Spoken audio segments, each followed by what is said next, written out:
So as we've learned, a core piece of pluralism is building relationships across difference.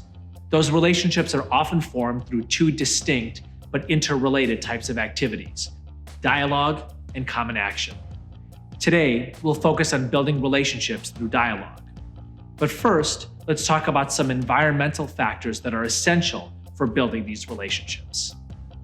Both dialogue across difference and any opportunity for common action requires the establishment of what we call safe space.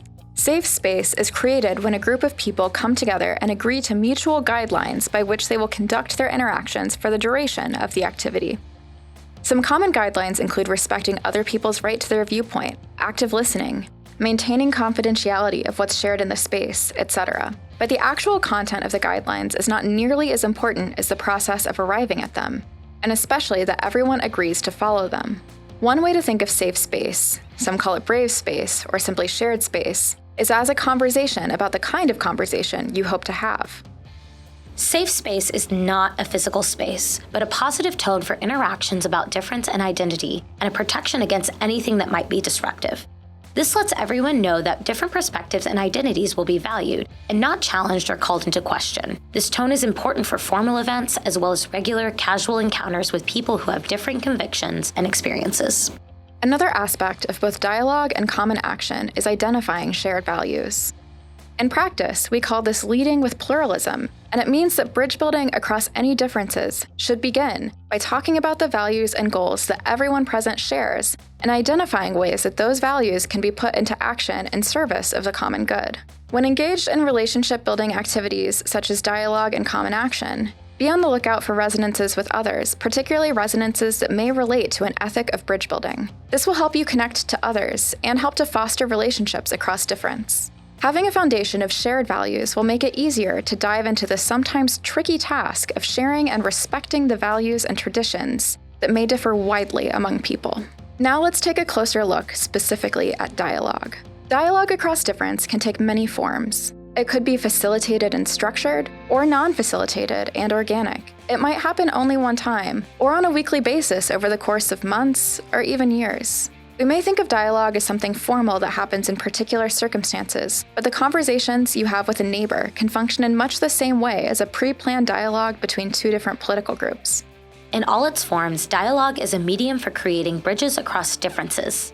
Dialogue builds relationships by developing trust, appreciative knowledge, and cooperation. Dialogue for the purpose of bridge building is a specific type of conversation that emphasizes sharing and learning rather than persuasion. The purpose of dialogue is not to convince others the rightness of your perspective, but to share your experiences and learn from the experiences of others. Participants seek understanding rather than agreement or consensus. One of the goals of bridge building dialogue is to encourage participants to deepen their own understanding of their convictions and commitments, and specifically, how their convictions relate to common goals for action in the community.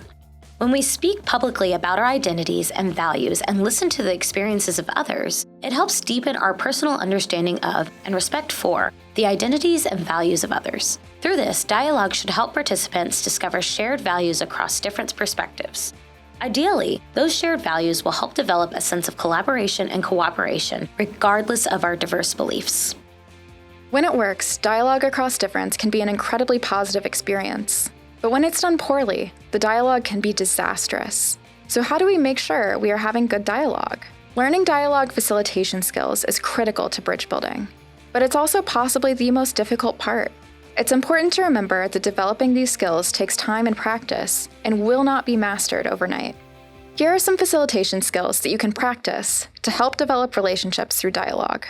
First, the questions that guide a dialogue can go a long way to make participants feel welcome or unwelcome.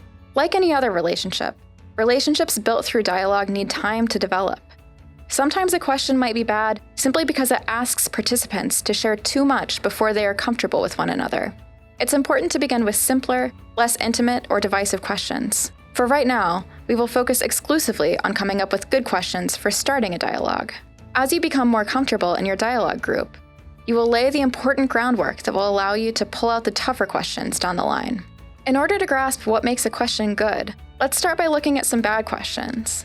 In a diverse group, a bad first question would be about commonly polarizing issues like, What is your view on Israel and Palestine? Or one that requires participants to have specialized knowledge, such as, What is the scientific consensus on when life begins? bad questions also can be ones that simply don't matter to people very much, like, What is your favorite color? in short, bad questions don't engage people and don't encourage people to learn more about one another's perspectives. The dialogue is over before it really begins.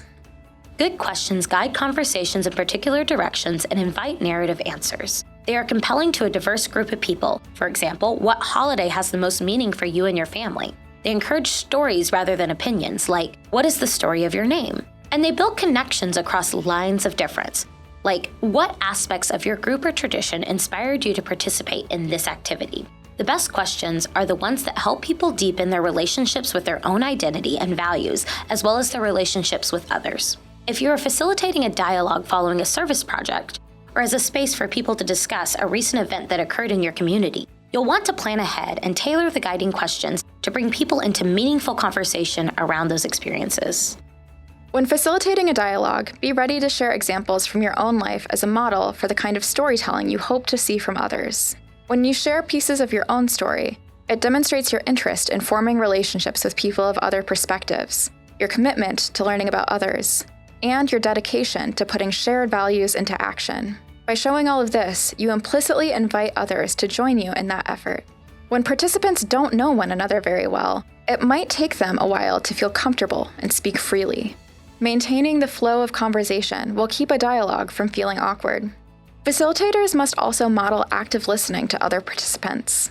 Listening carefully and intently can allow you to use others' stories to build conversation. Dialogue should help us recognize our shared values, so it is important to bring together participants' stories by helping to identify their commonalities while still respecting their individual experiences. You want to be on the lookout for ways in which a particular story shared by one participant might lead to more compelling questions and more stories from others. Being a good facilitator does not mean controlling the conversation or having the most to say. As natural conversation leaders emerge, let them help you guide the discussion, while always being mindful of quieter voices who may need gentle invitations to participate. The facilitator should help the participants talk to one another, fostering and strengthening relationships between them. Model asking respectful, clarifying questions. Acknowledge what you don't know, and always ask a participant what she means by a certain term. This can put other participants at ease and encourage them to ask questions of one another, rather than always looking for someone to be an expert. By formulating good questions, using stories to build compelling conversations, and being mindful of inviting everyone to participate and feel comfortable, you can facilitate dialogue that can foster new relationships and greater understanding. Dialogue can help participants to build the bonds and respect that are needed to engage in meaningful action together. It can increase appreciative knowledge about each other's traditions and offer participants the chance to explore their shared values. Then, they can take action on issues of shared concern. Dialogue is a powerful way to build relationships across difference. But it's only one way. Later, we will look at a second way, through acting on our shared values and creating opportunities for action and cooperation.